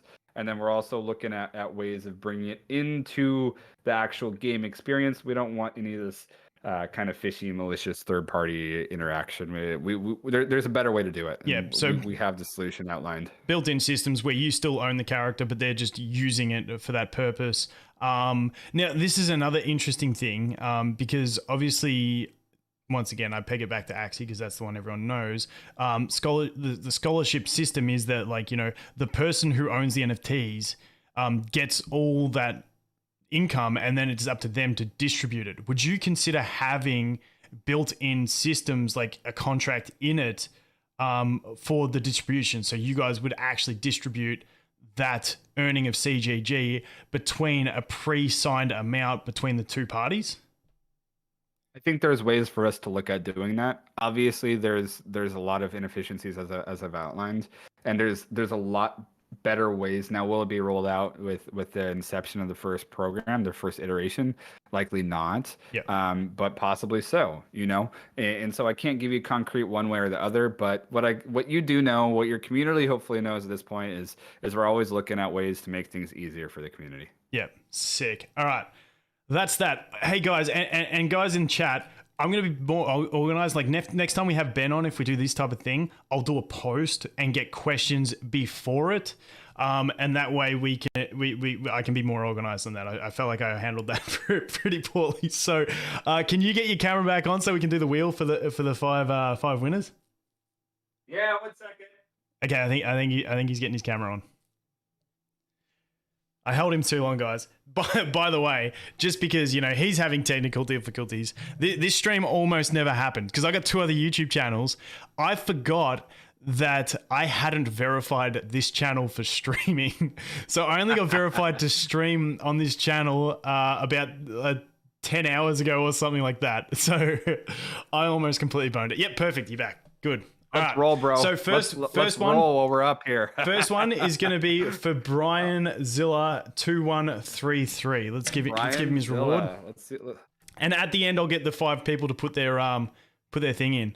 You got 50 CGG. So, nice. 50 CGG. I'm documenting all this as well, so you don't have to do anything. I'm hyper rolling just like TFT. Okay, here we go. Paul L. This is this one. He's getting, what's that? Beta tester? Okay, nice. Dope. Awesome. Here we go. Okay, Angel Espinoza. What do we got?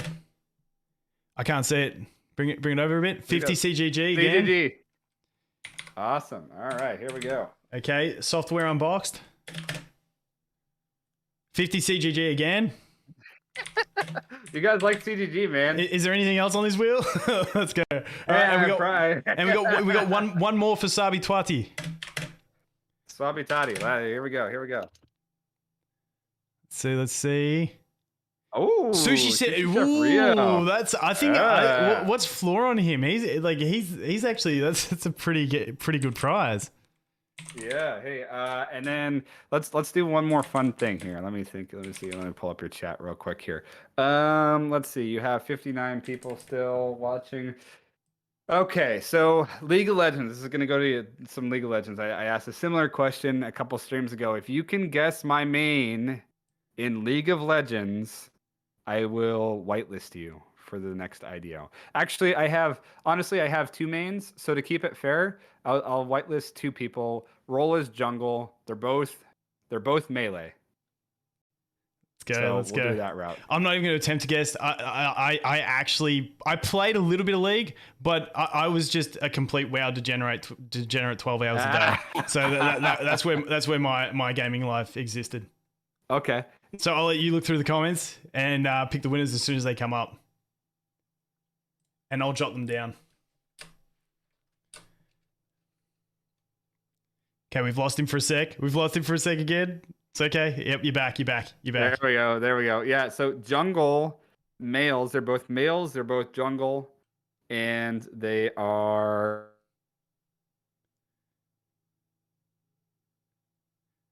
I think we must have some winners in there by now. Scan through. Let me know the names. By the way, I don't think so, dude. Nah. No, not yet. One's kind of gone in the void, so.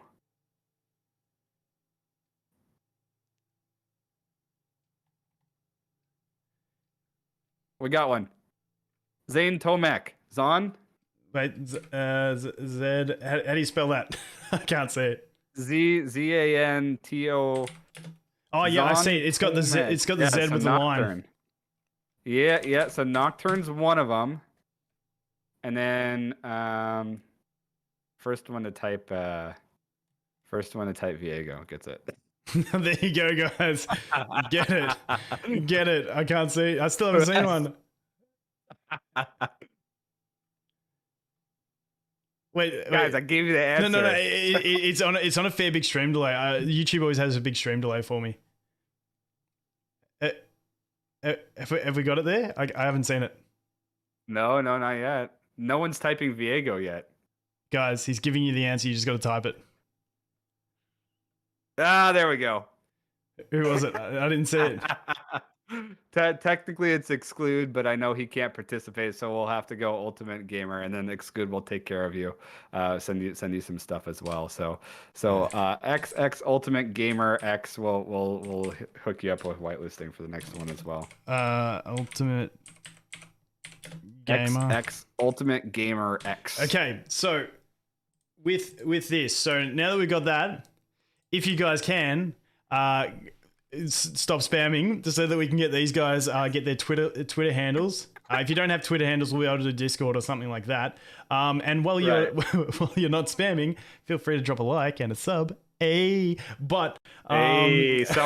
love it. Actually, though, this dude's fucking awesome. Excuse my language. So do it. but I think we're gonna get those people get their handles and stuff like that. But besides that, was there anything else? We'll do that at the very end. So those people who were involved, hang around for a sec. Is there anything else that you wanted to cover to finish off, and then we'll sort them out after, and people can start heading off? I mean, here's the thing is, like, I love talking about our platform because bottom line, like, we're doing a lot of cool things. In what world can you earn income through playing video games and gamify your way to lucrative contribution opportunities? I'm really excited for it. You take a step back and sometimes you're like, pinch me what's going on. And that's exactly what this opportunity is. So if you're not hype, you should be. If you're not hype, maybe rewatch the stream. But obviously, come find us on our socials. Like we just love chit chatting with people. He'll tell you flat out, like we're very active on our socials because we love our community. So come hang out and join us. And for me, Discord's the big one. I like getting into Discords, and it's a very friendly Discord. Yep. So definitely, but that is going to be it, guys. We're just going to hang around quickly and get all these winners their prizes. But I really do appreciate you guys all coming. And yeah, we'll try and get Ben on in the future as well. And I'll probably have, for those that are interested and playing the RPG and stuff, I don't know, I'm probably going to start doing some more CGG Chain Guardians stuff, but I might wait until the update. I think we've got another update coming in 2 weeks, and then start rolling out some more stuff there. just because we do have those changes coming. But once again, really appreciate you guys coming. Dude, yeah, no, it's your community is obviously dope. We're a big fan of you and what you do as well. And so, for clarity, because I'm seeing some questions, if we answered your question, then make sure that you provide your Twitter handle, because we'll reach out to you on Twitter and we'll get you hooked up with the prizes and stuff. So Brian Zilla 2133, Paul L, Angel Espinoza, Software Unboxed, Sabi Twati, Zen Atomic. Exclude, we'll get excludes in there. I don't know if you already know his handles and stuff like that. And Ultimate Gamer. So those what's that, 8? Those 8 people, if you guys can drop your Twitter handles now, if you've already dropped it, just drop it again. So that we have it, and then we can get those prizes. And I'm taking this all down in notes, and I can just send you these notes as well, Ben. Yeah, absolutely. So I'll put that there. Just put your Twitter handle in chat here, Zan. Yeah, sorry, yeah. Apologies. Yeah, Tommy, just put literally just what's your Twitter handle? It's at whatever. Just put it here and we can do it. If you don't have a Twitter, we can get your Discord handle. If you don't have Discord, make one. That's pretty much it. Okay, we got Angel Espinosa's here.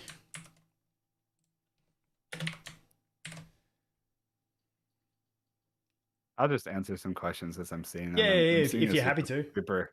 Yeah, no worries. Perfectly glad to do so. Yeah, so I'm seeing a question about Superform. We've had conversations with Elliot before, so it's not outside of the realm of possibilities, but obviously there's a lot that goes into that kind of collaboration. I can tell you the Chain Guardians side and Chain Boost side are always open to collaborating with quality projects. And so maybe that gives a little insight in terms of where we stand. All right. So at the moment, I'm just going to cut him for a sec. I need Brian Zilla, Paul L, Sabi Twati, Exclude, and Ultimate Gamer. If you guys have already posted, just post again. So I've got Angel, I've got Software Unboxed, and I've got Xantomic. So the others just keep dropping them in.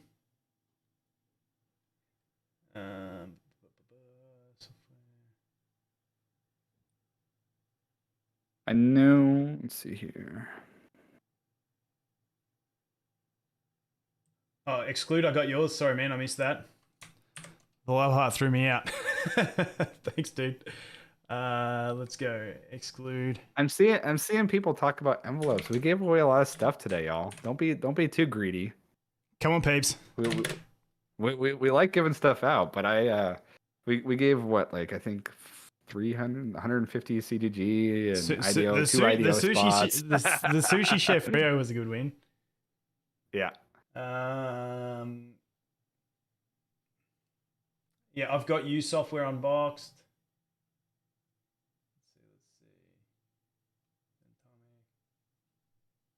Okay, Brian Zilla, I got you, dude. If chat would stop scrolling, so I could. I'm trying to copy it. Okay, so Brian Zilla, we got you. Paul L, we got you.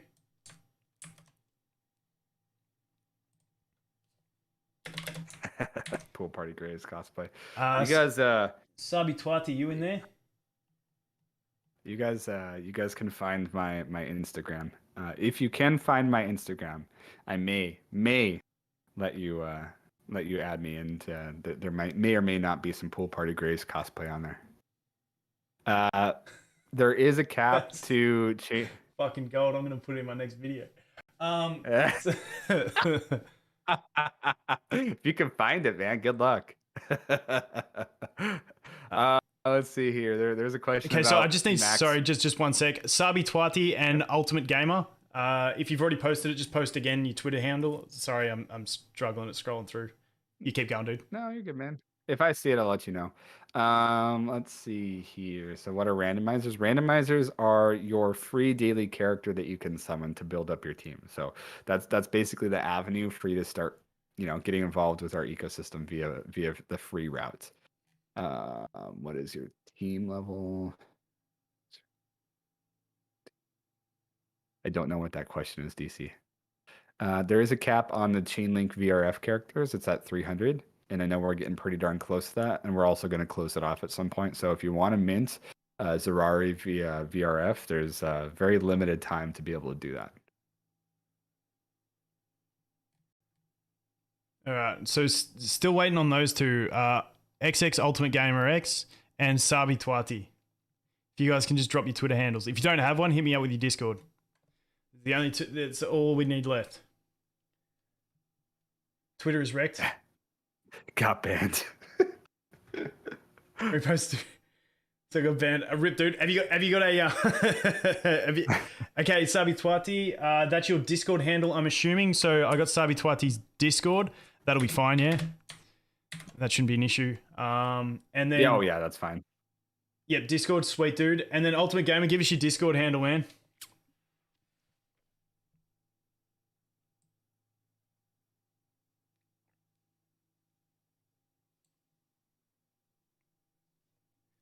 Ultimate Gamer, and then we're all good. And you'll reach out to them, I'm assuming. If you don't hear back, you can always just hit me up on Discord as well.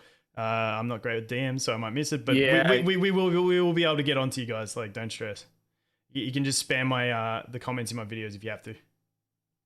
Yeah.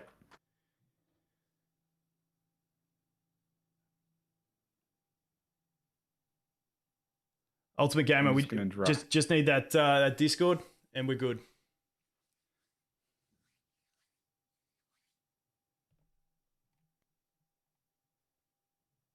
I'm just gonna plug that because there's some people asking.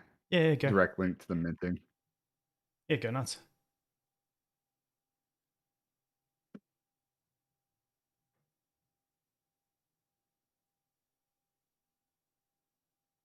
He's trying to spam it. I don't see it, man.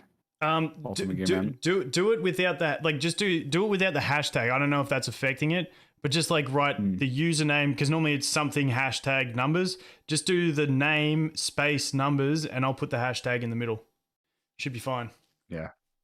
John Adams, it's good to see you. I know you're one of our diehard supporters. You find all of our videos and you comment on them. So good to see you popping in.